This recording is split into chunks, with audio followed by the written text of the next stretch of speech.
Looking to take your financial knowledge to the next level? You're in the right place. Welcome to Ask Ralph, offering accounting, technical, and financial advice. Whether you're looking to save taxes or improve your business, he's got you covered. Here's your host of Ask Ralph, Ralph Eastop Jr. Hello and welcome back to the Ask Ralph Show as we continue our franchising series. And we've been asking, a lot of questions about franchising. We call this series Franchising Success. We've already had 6 sessions of this, and we're going to do a few more. So if you've missed any of the sessions so far, you can go to our podcast page. You can also go to AskRalph.com and access all of our archives of previous shows. So, if you weren't interested in this franchising series, go back and listen to them from the start. But today we're going to talk about finding the right opportunity. Now, there's a ton of different ways that franchisors show off their franchise opportunities. Now, so if you're interested in getting into a franchise, one of the main things you want to look at is, what are the local outlets? And what I mean here is it's always a good idea to visit franchised outlets in your area and talk to owners about their experience with particular franchisors. That is going to really be your best bet. If you're interested in getting involved in a franchise, you need to do some soul searching first of all and decide whether it's the right fit for you. And we talked a little bit about that in the last few sessions.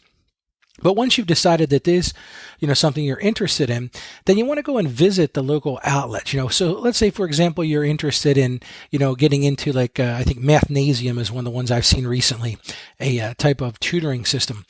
You want to go visit some of their locations, and not just the ones that are real local to you. Maybe, branch out a little bit and take a look at some of their expanding areas. Now, if that doesn't work, then the next thing you want to look at is called a Franchise Opportunities Handbook. Now, one of the resource forms that Taylor, my admin, got me was talks about this Franchise Opportunity Handbook, and it says available from a library or online, and it lists available franchises by the type of business and provides basic information about each franchise.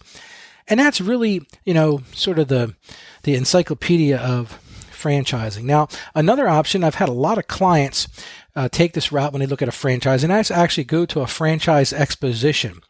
And it's a great thing to do because it really gives you an opportunity to see and compare a variety of franchise possibilities at one time. Now, before you do that, though, you need to make sure you research the kind of franchise that may best suit your budget, experience, and goals. When you attend, visit several franchise exhibitors who deal with the type of industry that appeals to you. Well, that's great. You're going to do, well, what are the questions you need to ask? So let's talk about some of the questions that you need to ask. The first thing I think you really need to talk about is, how many franchised outlets are there and where are they? Because that's going to give you a little bit of an idea as to where their target markets are and what may be the most beneficial places for you to be and whether that would fit into where you want to go. Obviously, one of the big components you need to ask about is what is the initial franchise fee and what are the additional startup costs. If you have a particular budget that you've set up for this idea of getting into business for yourself via a franchise, then you kind of already know, how much money you've got set aside. So you don't want to waste your time by looking at a franchise that, quite frankly, is out of your league as far as costs go. In addition to that, as we talked about, the continuing costs, find out what their continuing royalty payments are.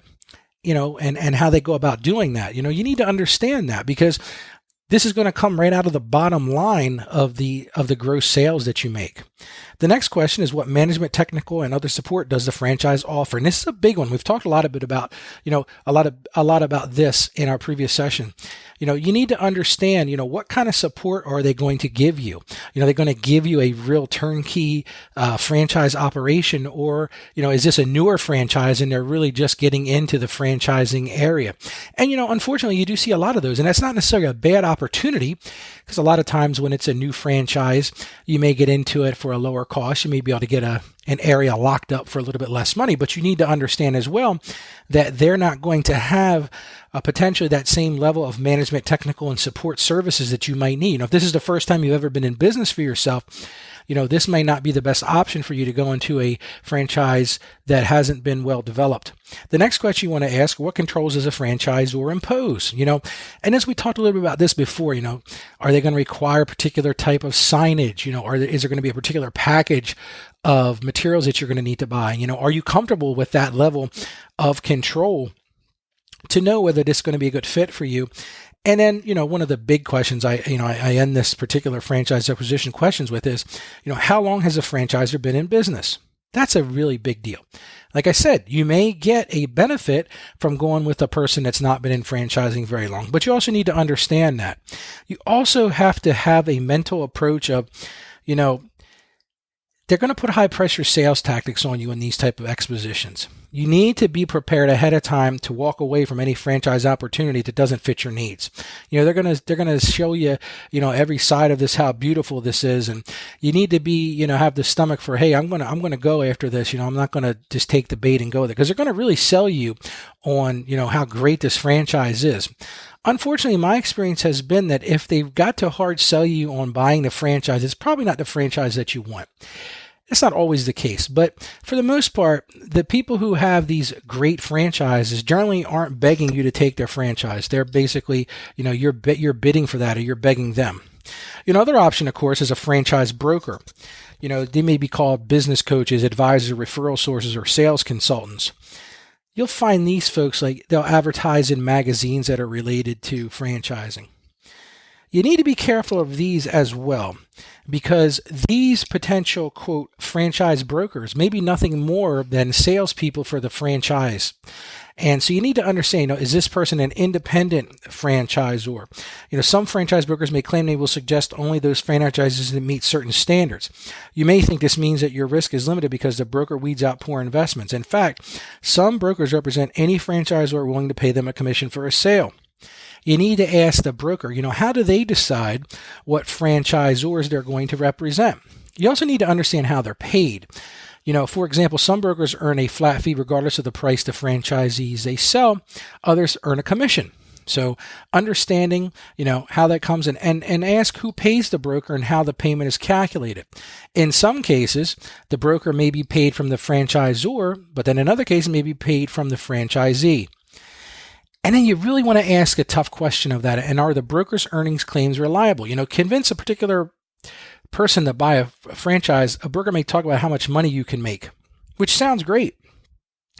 But you really need to get into the details and determine, is this broker really giving you the straight up information? You're going to ask them about the required financial disclosures or franchise disclosures, and look at those. And, that's where you're going to enlist the help of someone like myself who can review these disclosures and say, well, does this really make sense? Do the numbers sort of jive? And that's why you can't make a decision, while you're at an exposition, or even when you're in a broker's office. This is not a decision you want to make lightly, and it's not a decision you want to make overnight. You also really want to delve into the experience that the broker has to make sure that they understand that, this is new to you. It shouldn't be new to them. So in our next session, we're going to talk about selecting a franchise and try to look at, what are some other things that you can review before you make that jump into that franchise. And like I said, if you've missed any of these, go back and listen to them, because there's a ton of information here that's really helpful if you're getting into the franchise business.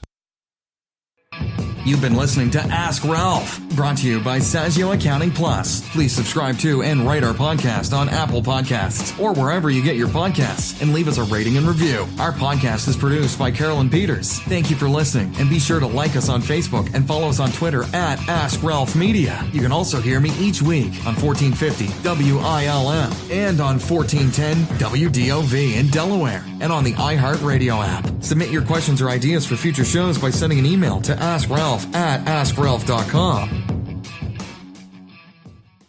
The information contained in this episode of Ask Ralph is based on data available as of the date of its release. Saggio Accounting Plus and Ask Ralph Media Inc. is under no obligation to update this content if changes occur. Applying this information to your specific situation requires careful consideration of all facts and circumstances, and any information provided is not to be considered as financial, tax, or legal advice. Please consult your tax advisor or attorney before acting on any material covered.